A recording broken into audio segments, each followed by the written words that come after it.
ایک سیٹ لے کے آدمی یہ سوچے کہ وہ پرائم منسٹر کا ٹانگے کی سواریاں نہیں ہیں. شیخ صاحب آپ کامیاب سیاستدان ہیں نا, یہ دیکھیں میں ٹی وی پہ کہتا ہوں اللہ مجھے شیخ رشید جیسا کامیاب سیاستدان کبھی نہ کرے, اسے بہتر میں فیل ہی رہا ہوں, معمولی کپتان ہے, میں فیل رہا ہوں ہمیشہ, میں چاہتا ہوں کہ میں فیل رہا ہوں لیکن ان کی طرح کامیاب نہ ہوں میں. ایک آپ نے یہ کامیابی ہے کہ پہلے آپ نواز کے لیے میری بات سنیں, اب نواز کی ووٹ اکٹھے کرتے ہیں اور لوٹا ہو کے ادھر چلے جاتے ہیں. یہ آپ کو ہر آدمی ایسا نظر آتا ہے. شیخ صاحب آپ تو امریکہ بھی آپ فتح کر لینا, آپ اس کے بھی بن جائیں گے, کرکٹ کی گراؤنڈ تو نہیں ہے, آپ وہی بن جائیں گے.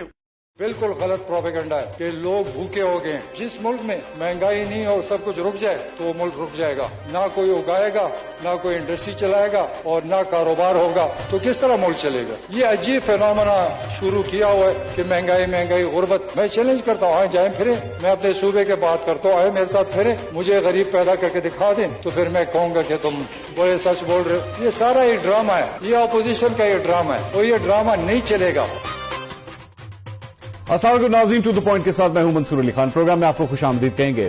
ناظرین, وہ انقلاب جس کا وعدہ کیا گیا تھا, وہ تبدیلی اور خوشحالی جس کا خواب دکھایا گیا تھا, وفاقی وزیر پرویز خٹک نے اعلان کیا ہے کہ غربت کا خاتمہ ہو چکا ہے.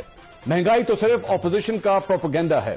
دنیا بھر کے معاشی ماہرین بھی حیران و پریشان ہیں کیونکہ پرویز خٹک نے مہنگائی کو معیشت کے لیے لازمی قرار دے دیا ہے.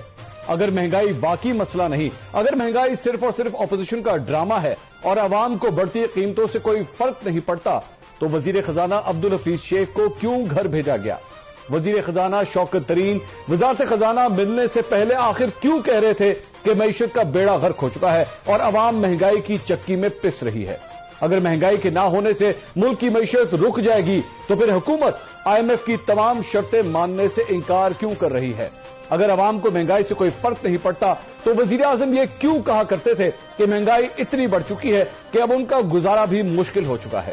حکومت کی کارکردگی اگر واقعی بہترین تھی اور عوام کے لیے کھانے پینے کی اشیاء کی ہوشربا قیمتیں باعث تکلیف نہیں تھی, تو اپوزیشن کی تحریک میں حکومت گرانے کی بڑی وجہ مہنگائی کو کیوں قرار دیا جا رہا تھا؟